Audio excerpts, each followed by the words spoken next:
Hello, everybody. It is Friday, November 9th. And yes, I am doing a Facebook Live. Now, I know we're going live this afternoon with Wind Down, but I made myself a promise that this week I would do a more or less impromptu Facebook Live in the group. So here I am. See, here's the interesting thing. Over a year ago, Gina and I were at an art retreat and she got me doing a Facebook Live, and it was interesting. I think we were there for 4 or 5 days, and the first day I worried a lot about how I looked and my makeup and all of that stuff. And by day two, it was like, okay, not so important. And by day 4 or 5, I was in my PJs with no makeup on. And the interesting thing is that since then, I've done a lot of Facebook Lives with Gina, but I haven't recaptured that kind of, I don't really care what I look like. I'm not going to worry about what I wear, my hair, or whether or not I have any makeup on. So here I am, day 5 of my writing retreat up at the cottage. And what you see is what you get. This is it. This is how I look at 9 o'clock in the morning when I'm on a writing retreat, or maybe 9 o'clock in the morning, just about any day. That nobody needs to see me. So hi, Gina, and hi, Linda. Thank you for joining and showing some love. So what I wanted to do today is tell you about my experience this week, because I came up to do a 5-day writing retreat. And what that means is I came up to focus on the book. Now, some of you may know that this book, this mysterious book, has kind of been in the back of my mind forever.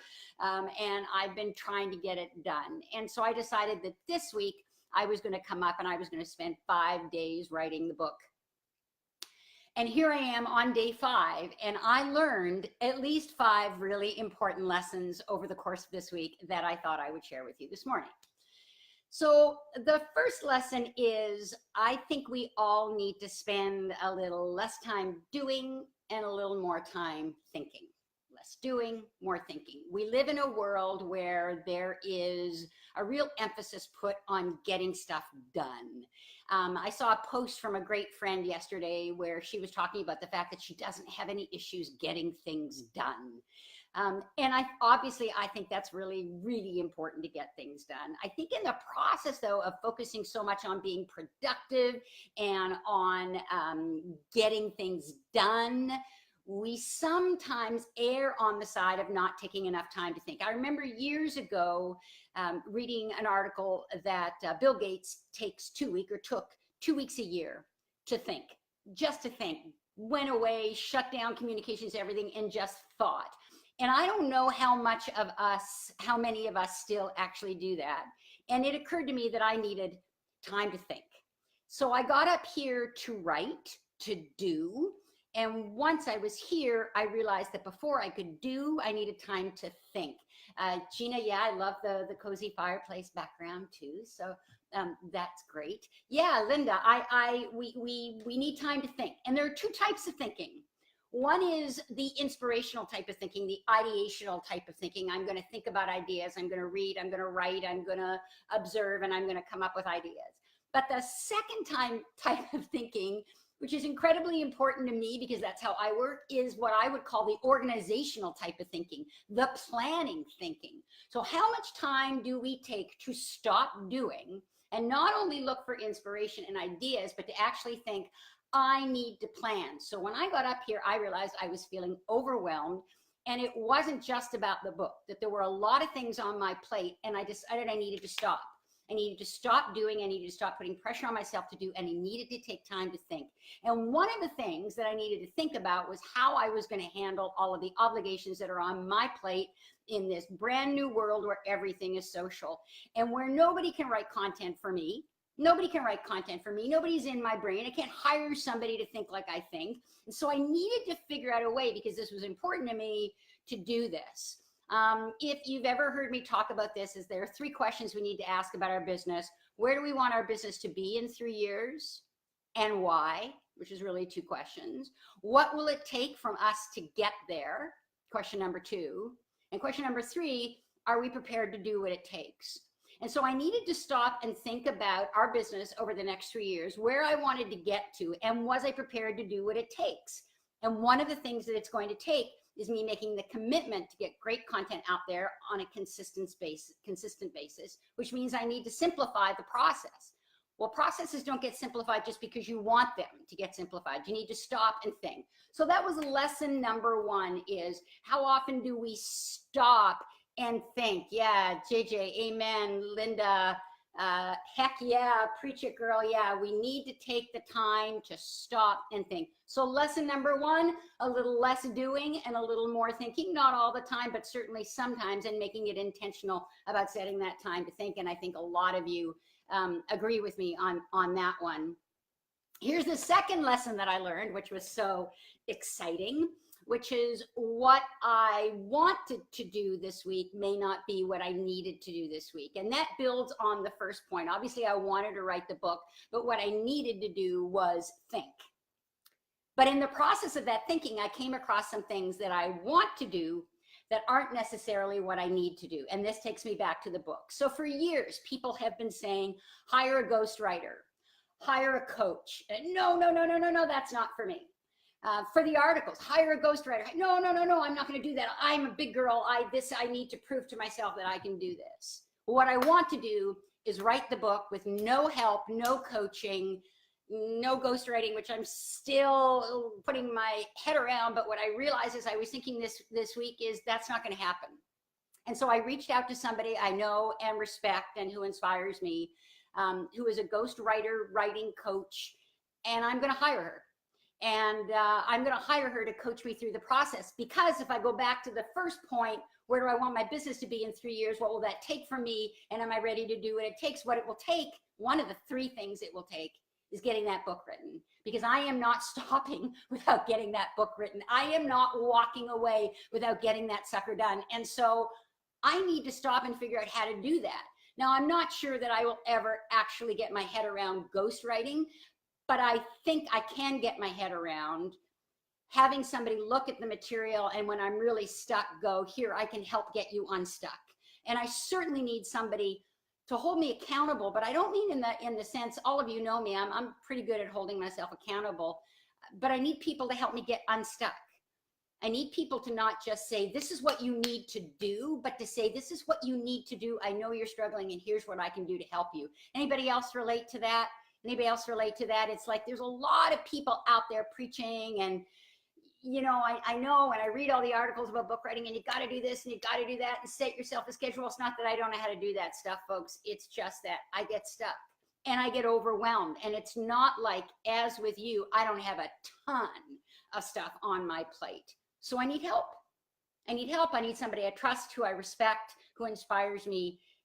And this week I reached out and asked for help. And that was a big, big move for me. So what you want to do may not be what you need to do. And what you need to do sometimes maybe to get stuff off your plate, maybe to let go of stuff, which I've certainly done too. But if you said to yourself, this is one of the things I want to do over my business, in my business over the next 3 years, and you're not getting it done, maybe you need help. Maybe you need to reach out to someone who can help you. Yeah, and Sandrine says, not easy for women who are so good at trying to do it all. Oh yeah. Amen to that, sister. But here's the other thing. It's not easy for women like me who are in front of other people, supposedly advising them on how to get stuff done. And it's hard to be vulnerable. And I learned that from watching videos from my dear friend Martin La Tulipe. And if you don't follow Martin's stuff is in French, but you should. And he's really good at being vulnerable. And Martin and I were talking the other day about values and how he really produces content that show his values. And if you know me, one of my values is family first. And I don't think I've been producing content that shows that value. So again, I had to step back, I had to let go of some things, and I had to ask for help. So what you want to do may not be what you need to do. So that was my second lesson. Lesson number 3, and we all know this, is that distractions are deadly. And I know everybody's going, yeah, we know that. But here's the question. How do you intentionally anticipate how deadly those distractions are going to be and what you're going to do about them? So I did all of the normal stuff. And if you're, type into the comments what you do to avoid distractions. Jer, my wonderful Jer says no one does it alone. And yes, no one does it alone, Jer, because I couldn't do it without you. Um, and, and, and Gina, I love this. More than one way to get the wisdom out of your brain. And there is, but we get distracted. We get overwhelmed with all of the things. And so I did all of the normal things. I turned off my email. I told key people like Jer and Gina, I was going into radio silence and I was only checking my emails. But here's the thing. You can get distracted in your brain, or at least I can. And if anybody's with me, let me know. I can get distracted in my brain with no help from anyone else. No help from anyone else. No help from email or texts or anything. For heaven's sakes, at one point, the house next door was getting built and I was trying to write and they were doing the roof and they were banging on the roof. Now, I have no control over that, but I know how I work. And to write, I need silence. I don't have music in the background. And they were hammering on the roof. Distractions come up, distractions in my brain. I remember in the back of my brain, oh my heavens, you know, one of our kids has an appointment next week and I don't think it's in my agenda. So all of these distractions come up and it took me almost 2 days to go, this is how I'm going to deal with this. So yes, I'm going to turn off email. Yes, I'm going to turn off text and all those kinds of things. But life goes on. I'm going to have to check every now and then. And what am I going to do in my brain when those thoughts pop up that distract me? So I created a parking lot. And I had a pad of paper beside me, and just whenever the thought came into my mind, I wrote it down in my parking lot. And then I went back at the end of the day and I looked at my parking lot and I said, do I need to deal with this now? If not, can I deal with it later? And when am I going to deal with it? And so it was almost like physically taking a note, and which it was, putting it to the side and going, I'm going to get back to that later. And actually forcing myself to stay focused, which is a lot easier said than done. Sandrine says you didn't, and I don't actually know what she means I didn't do. Silent office hours, JJ says, 5 o'clock club. Boy, I'd love to hear more about that, JJ. Shiny objects, but I'm able to, shiny objects. I remember going when we were first going to write the book and we went to see our publisher, and I was talking to him about how I wanted the book to look and how I wanted the cover to look. And he stopped me in mid-sentence and said, Toni, no shiny objects. You got to get the thing written. And that was 5 years ago. So I still haven't. Yeah, we can get distracted in our brain. Gina says, I love telling others what I'm working on and my desired deadline that challenges me to get shit done. And I know how that would work for you, Gina. That doesn't actually work for me. Sharing my deadline with others does not mean I'm going to reach it. I don't know whether that's because I have a lower threshold of success or dignity, but it really doesn't, that doesn't work for me. What else works for you? JJ says he's prone to shiny object syndrome. Yeah, man. And that's because we're creative. Look at all these people who saying they're prone to shiny object syndrome. That's because we're creative. That's how our brains work. We make connections. So we're working on something and our brain goes, oh, that reminds me of this, or it reminds me of that. Shiny object syndrome. So it's not bad.